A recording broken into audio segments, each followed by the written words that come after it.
प्यारे बच्चों, आज हमारा मॉक टेस्ट नंबर 88 में हम टॉप 10 क्वेश्चन लगाएंगे जो आपके यूपी पुलिस कांस्टेबल के लिए बहुत ही ज़बरदस्त और काफ़ी आपके लिए लाभदायक होंगे। आप कापी पेन से लेके इस सीरीज को मेरे साथ अगर लगा लोगे 1000%, तो आप 1000 क्वेश्चन लगाने के बाद इतने ज़बरदस्त कॉन्फिडेंस के साथ जाओगे कि वहाँ पे आप मैथ आपके लिए बहुत ही सरल और बहुत ही आसान हो जाएगा। बस ये 1000% आप प्रैक्टिस करें और फिर आप पेपर में जाकर डायरेक्टली इतना अच्छा फील करोगे, आप कहोगे सर, आके कमेंट करोगे कि वाह क्या बात है इन 1000 क्वेश्चन की प्रैक्टिस के बाद। क्वेश्चन नंबर फर्स्ट आपका, आप भी क्वेश्चन को सोल्व करें मेरे साथ और फिर आंसर देख के आपका आंसर क्या आएगा मेरे साथ 10 क्वेश्चन का टोटल देख के कितना क्वेश्चन आप बनाते हो। हमारे पास है एक आदमी है ए, दूसरा है बी और तीसरा है सी। इनका कार्य करने के अलग अलग दिन दे रखे 20 डेज, 30 डेज और जी आपके 60 डेज। इनका एलसीएम लेंगे 30-60 डेज का, आपका 20, 30 और 60 का एलसीएम आ जाएगा हमारे पास 60 डेज। इन डेज का एलसीएम जो है वो ये मानो कि हमारे पास टोटल वर्क जो है 60 यूनिट है। जो 20 दिन में करता है वो पर डे क्या यूनिट कार्य करेगा 3। जो 30 दिन में 60 यूनिट बनाता है वो पर डे करेगा 2 यूनिट काम। और जो 60 डेज में करता है तो एक दिन में करेगा वो 60 डेज को करता है ख़त्म 60 मिनट में, तो एक दिन की उसकी काम करने की क्षमता हो जाएगी 1। तीनों का अगर मैं जोड़ करूँ पर डे तीनों मिलकर कितना करेंगे, इनको प्लस करूँगा 3 2 5 और 1 6। अगर मैं 6 को लेकर एक दिन में तीनों काम 6 और टोटल काम 60 है, तो 60 को अगर मैं 6 तबाह कर दूँ तो आपके पास टोटल दिन आ जाएगी कार्य करने के लिए इन तीनों के साथ मिलकर। उस जो कार्य को अलग अलग 20, 30, 60 में करते तीनों मिलकर करेंगे जी 10 दिन में। 20, 30, 60। अच्छा सॉरी, इसने तीनों का इकट्ठा नहीं पूछा भाई, इसने पूछा जी एक अकेला 4 दिन कार्य करता है। एक अकेला 4 दिन में कितना काम करेगा जी, 4 तिया 12 यूनिट काम कर देगा अकेला ए। तो 60 में से 12 यूनिट कार्य होगा हमारा, तो शेष कार्य जो बचा हमारे पास 60 - 12 अर्थात 48 यूनिट कार्य जो करना वो करना किसको, पूरा बी और सी को। और बी और सी ने इस कार्य को कितने दिन में करा, शेष कार्य को। बी पर डे करता है 2 कार्य, सी करता है 1। बी और सी का जोड़ आ जाएगा मिलकर 3 यूनिट। 3 से अगर मैं भाग करूँगा 48 जो शेष यूनिट बच रही उनको, तो 48 को जब मैं 3 से भाग करूँगा तो बी सी के द्वारा शेष कार्य करने में लगा समय मुझे प्राप्त हो जाएगा, वो हो जाएगा जी 16 डेज। और 16 के लिए मेरे पास ऑप्शन हो जाएगी जी फर्स्ट। क्वेश्चन नंबर सेकंड, एक फाइनेंसर अपनी पूंजी का 3/8 5% पे 1/4 भाग 8% पे शेष राशि को 1 वर्ष के लिए 12% के साधारण ब्याज पर निवेश करता है। यदि उसकी कुल वार्षिक आय 1340 रुपये है, कुल वार्षिक ब्याज आय जो है वो कितनी है जी 1340 रुपये। तो सवाल में पूछा जी कुल निवेशित की गई पूंजी क्या है, तो 1/8 हमारे पास 1/4, तो यानी कि हम क्या करेंगे 1/8 8 का ही हम बना लेंगे, 8 का बना लेंगे। मानते हैं कि टोटल हमारे पास जो पूंजी है वो 800 है, 800 का 3/8 जो निकाल लेंगे वो हो जाएगा जी 300 रुपये। यानी कि 300 रुपये मैं पहले हिस्से में लगाई, दूसरा जो हिस्सा लगा 800 का 1/4 यानी कि 200, 300 और 200 रुपये हमारे लग चुके। तो तीसरे के लिए हमारे पास कितना हिस्सा बचा जी, तीसरे के लिए मेरे पास हिस्सा बच जाएगा 200, 300 जुड़ गए 500, 500 को घटाओगे 800 में से यानी कि 300। तो कहने का मतलब ये होगा जो पहले 1/8 है वो हमने बना ली कितनी जी 300 रुपये, 1/4 का मान होगा 200 और शेष का होगा जी 300। तो यहाँ पे मेरा ब्याज चलेगा 5%, 305% का मतलब 5 तिया 15 रुपये।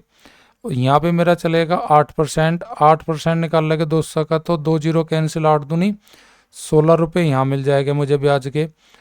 और जी शेष पे मेरी 12%, 300 का 12% निकाल लेंगे 2 जीरो कैंसिल हो जाएगी परसेंट से, तो ये हो जाएगा 12 तिया 36। तो टोटल जो ब्याज बनेगा 16, 15, 31, 31 और 36 मेरा जुड़ के हो जाएगा कितना जी 15 और 16, 15, 16, 31, 31 और 36 जुड़ का मेरे पास हो जाएगा जी 67, यानी कि 67 रुपये टोटल मेरे पास ब्याज बनेगा। इस प्रकार 67 जब ब्याज बनता है तो मेरे पास कुल धन कितना है जी उस केस में जी 800 रुपये।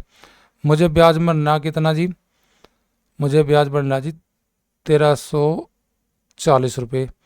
तो यानी कि 1340 को जी मैं 67 से डिवाइड करूँगा तो मेरे पास आ जाएगा जी कितना भागफल 20, और 20 की गुना अगर मैं कर दूँ 800 में तो मेरे पास टोटल धन का मान आ जाएगा कि जो निवेशित की गई राशि कितनी है। तो 800 गुना 20 का करे पीछे मेरे पास आ जाएगा आंसर 800 गुना 20 यानी कि 8 दूनी 16, 3 जीरो पीछे, अर्थात टोटल निवेशित की गई राशि जो थी उसकी नहीं वो थी जी 16,000। 16,000 के लिए मेरे पास ऑप्शन हो जाएगी जी फर्स्ट। क्वेश्चन नंबर थर्ड, एक फाइटर जेट 4 घंटे में 2800 किलोमीटर की दूरी तय करता है। फाइटर जेट की यानी कि 4 घंटे में 2800 का, तो उसकी स्पीड कितनी है जी फाइटर जेट की 2800 गुना 2800 4 घंटे में का, तो दूरी बटे समय करे पीछे मेरे पास आ जाएगा फाइटर जेट की चाल, यानी कि वो घंटे में फाइटर जेट 700 किलोमीटर प्रति घंटे की रफ्तार से उड़ रहा है। एक कमर्शियल एयरलाइन की स्पीड जेट की स्पीड से 65% कम है। 65% कम होने का मतलब 100 में से 65 घटाओगे तो जो फाइटर जेट की स्पीड है उसका अगर 35% निकाल दूँ तो वह स्पीड कॉमर्शियल एयरलाइन की आ जाएगी। यानी कि 700 का मैं 35% क्यों निकाल रहा, कम है तो 100 में से 65 घटा के तो बचेगी 35, 100 में से 65 घटा के बचेगा 35, तो 35% जब मैं निकाल लूँगा 700 का तो मेरे पास आ जाएगी किसकी जी कॉमर्शियल एयरलाइन की चाल। 5 सतह 35 का 5 का 7 21 21 और 3 24, यानी कॉमर्शियल जो एयरलाइन है उसकी स्पीड है 245 किलोमीटर प्रति घंटा। अब इसने पूछा 3 घंटे में कितनी दूरी जाएगी। दूरी का फॉर्मूला डिस्टेंस का speed multiply distance, speed multiply time, तो डिस्टेंस निकालने के लिए स्पीड मल्टीप्लाई टाइम्स, स्पीड मेरे पास कितनी है जी 245 और टाइम मेरे पास कितना है जी 3 घंटे, तो 245 में 3 के गुना करेंगे 5 तिया 15, 4 तिया 12, 1 13 हासिल 1, 3 दूनी 6, 6 और 1 7, यानी कि वो 3 घंटे में कॉमर्शियल एयरलाइन जाएगी 735। 735 की मेरी ऑप्शन है जी ऑप्शन फर्स्ट में। क्वेश्चन नंबर 4, सामान की लागत 500 रुपये, व्यापारी उस पर लागत से 40% अधिक अंकित करता है कीमत, फिर 25% की छूट देता है, तो उसकी बिक्री कीमत कितनी है। तो देखो जी 40% ये बढ़ाता है, अर्थात 500 का 40% बढ़ाएगा तो 100 + 40 यानी कि 500 का 140 कर दूंगा मैं, क्योंकि बढ़ा रहा तो 100 में प्लस करूँगा 140, तो 100 500 का 140 करने के बाद तो हो जाएगा उसका अंकित मूल्य। अंकित मूल्य पे फिर मैं 25% की छूट देता हूँ, यानी कि 100 में से 25 घटाता हूँ तो 75। अगर मैं लागत मूल्य का 140% का फिर 75% निकाल दूँ तो मेरी बिक्री कीमत आ जाएगी, यानी कि उसका सेलिंग प्राइस आ जाएगा। तो बस 500 का 140% निकाल लो, फिर उसका 75% निकाल लो, आपका आंसर हो जाएगा। 2 जीरो से 2 जीरो कैंसिल, 25 थी 75 और 25 चौका 100, 4 से डिवाइड करेंगे सर, ये 4 तिया 12 बच गया आपके पास, 2 4 पंजे 20, अर्थात 35 बार कट जाएगा 140 4 से, 35 तिया 105, 105 की गुना करेंगे 5 में तो ये हो जाएगा 525, यानी कि 35 तिया 105, 105 पंजे 525, 525 की मेरा आंसर हो जाएगा option first. Next question, question number 5, एक वृत्त का व्यास 14 सेंटीमीटर से बढ़ाकर 21 सेंटीमीटर हो जाता है तो क्षेत्रफल में कितने % की बढ़ोतरी होगी। देखिए सवाल को 2 तरीके से करता हूँ मैं। पहला तरीका बेसिक, अगर जिसका व्यास 14 है तो उसकी आर कितनी हो जाएगी जी 14 का हाफ करेंगे, जब 2 से डिवाइड करेंगे तो 7 सेंटीमीटर हो जाएगी। जिसका व्यास 21 का है उसकी त्रिज्या हो जाएगी 10.5 की।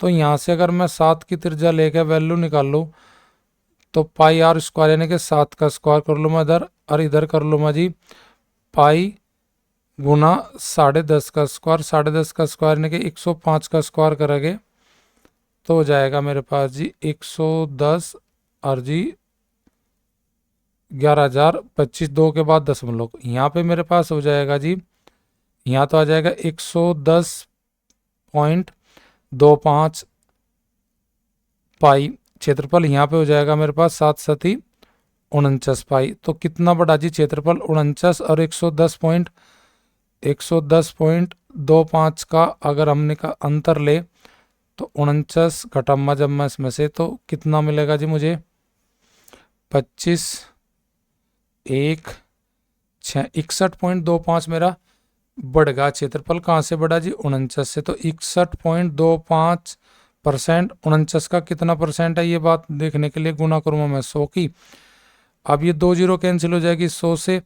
अब 49 का 1.5 गुना करूँगा, तो 49 का 1.5 गुना यानी कि 49 का आधा, 24.5 जोड़ूंगा इसमें तो 73.5 आएगा। तो यानी कि ये आपका 1.5 गुना यानी कि 1.5 सा भी नहीं होने का, ना ही 175 होने का, ना ही 200 होने का। 200 का मतलब ये नहीं कि 98 होना चाहता पर मेरा कि 49 का डबल 98, तो ये लगभग 1.25 गुना है। तो 1.25 गुना का मतलब 61.25 जो है वो 1.25 गुना है, तो 1.25 का मतलब 125% की बढ़ोतरी हुई।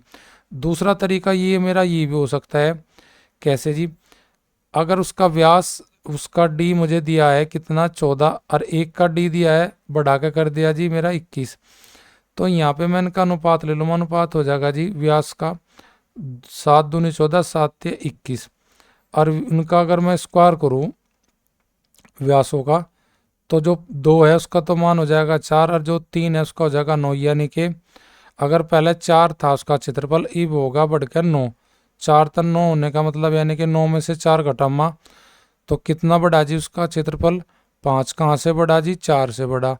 तो 5/4 गुना 100 करूँगा तो फिर भी मेरा आंसर कितना आएगा जी, 125 ही आएगा।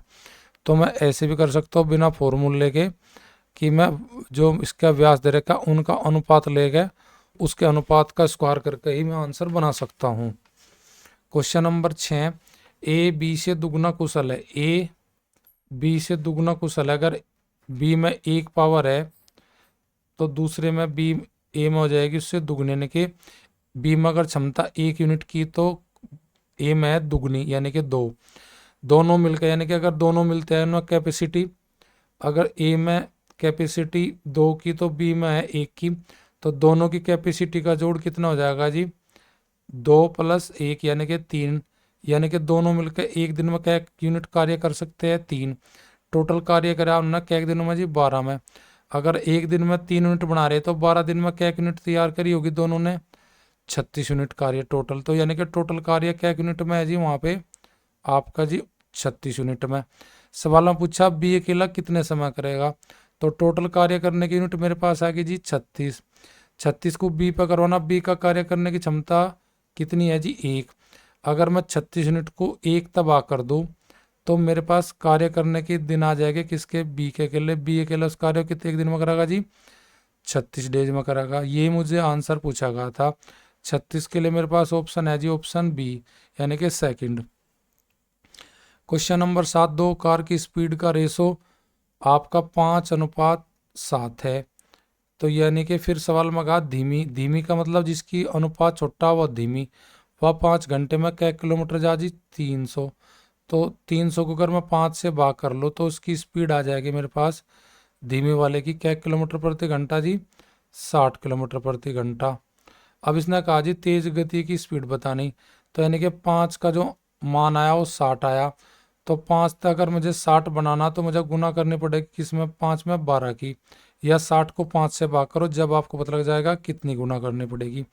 तो 5 में गुना करूँगा 12 की, तो इधर भी गुना करूँगा मैं 12 की, तो 12 सत्ते कितना हो जाएगा जी मेरा 84। तो जो तेज वाली गाड़ी है उसकी स्पीड कितनी है जी, 84 किलोमीटर प्रति घंटा। 84 के लिए मेरा आंसर हो जाएगा ऑप्शन 4। एक बगीचे में 30 पेड़ का औसत है जी 15 फीट ऊंचाई, औसत ऊंचाई। अगर 18 पेड़ों की औसत ऊंचाई 16 फीट है तो बाकी 12 की औसत ऊंचाई ज्ञात कीजिए। तो देखिए 30 की औसत ऊंचाई, सभी की औसत ऊंचाई है जी 15 फीट। 15 की 30 में अगर मैं गुना कर दूं तो मेरे पास आ जाएगा जी 15 गुना 30 यानी कि 450 फीट टोटल योग है उनकी लंबाई का 30 की 30 पेड़ का। 29 में से 18 पेड़ की औसत ऊंचाई दे रखी है मेरे पास कितनी जी 16।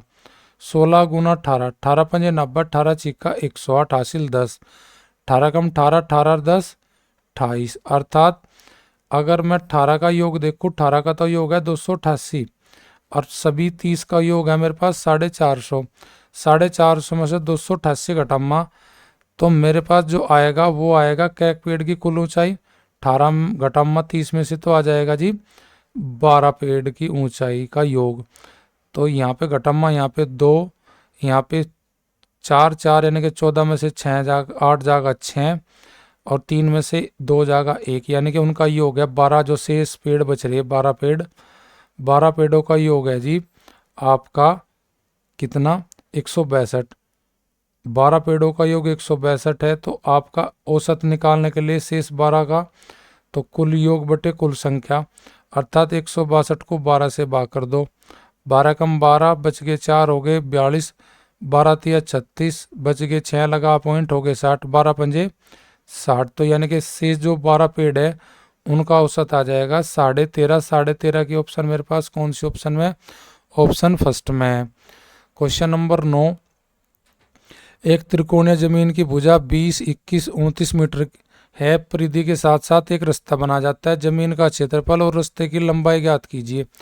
देखो जी रास्ते की लंबाई तो हमारी बहुत आसान तरीके से पता लग जाएगी। हमें क्या 20 और 21 और 29 का तीनों का जोड़ कर दीजिए, क्योंकि इसका जोड़ करेंगे हम त्रिकोण का तो वो इसके चारों ओर जो रास्ता बनाएगा उसकी लंबाई आ जाएगी।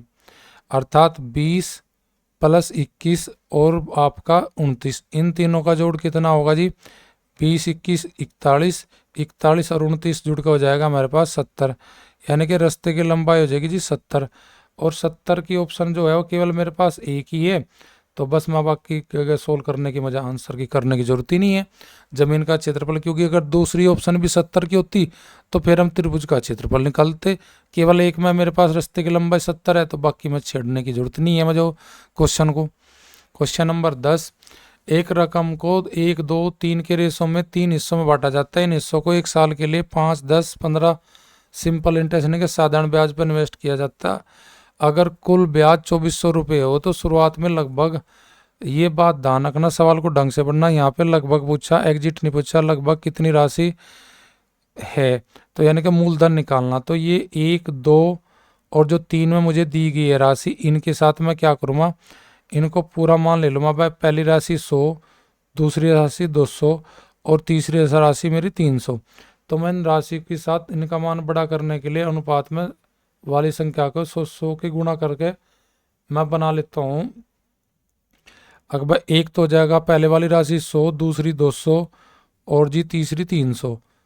तो ये बनाने के बाद मैं पहले वाली राशि 5% पर दूंगा। 100 का 5% कितना हो जाएगा जी 5 रुपये और 200 का 10% लूँगा तो हो जाएगा 20 और जी उसके बाद इसका 15% लूँगा तो हो जाएगा मेरे पास 300 का 15% 45। तो टोटल मेरे पास 5, 20, 25, 25 और 45 इन तीनों का जोड़ करूँगा तो मेरे पास टोटल जो इंटरेस्ट आएगा वो आएगा 70 रुपये। 70 रुपये इंटरेस्ट जब आता है, जब मेरे पास टोटल धन कितना जी 100 प्लस 200 300 300 इन तीनों को जोड़ूंगा तो मेरे पास मूलधन था, अगर 70 रुपये ब्याज मिलता है तो मूलधन था मेरे पास 600 रुपये। 600 रुपये प्लस 70 रुपये का मेरे पास ब्याज आया, 70 का ब्याज मिला जब मूलधन था 600। ब्याज मुझे दे रहा हो कितना जी 2400 रुपये। अब देखो 70 का 2400 कितना बनेगा, तो कितने की गुना करें, देखो जी 7 चौक 28, अगर 40 की गुना कर दी तो ये बन जाएगा 2800। तो 40 की नहीं करेंगे, 3 की 30 की गुना करेंगे तो 2100 रह जाएगा। तो अगर मैं यहाँ गुना कर दूँ 35 की, तो 35 की अगर गुना करूँ तो 0, 5 सते 35 का 5 का हासिल लग गए 3 और जी 7 21, 21 और 3 24 यानी कि लगभग 2450 के आसपास मेरा मान पहुँचता है जी। मैं गुना करता हूँ 35 की, तो मैं 35 की गुना करके मैं लगभग में ही आंसर देखना चाह रहा, तो 35 की गुना कर दूंगा मैं 600 में। तो 0, 0, 5 छंग 30, 36, 18, 18, 3 21 यानी कि लगभग जो मेरी इन्वेस्ट की राशि आओगी वो 21,000 आओगी। 45, 31 और 25 मेरी कट जाएगी तो फाइनल मेरा आंसर हो जाएगा 21,000। 21,000 मेरी दे रखी ऑप्शन ए में।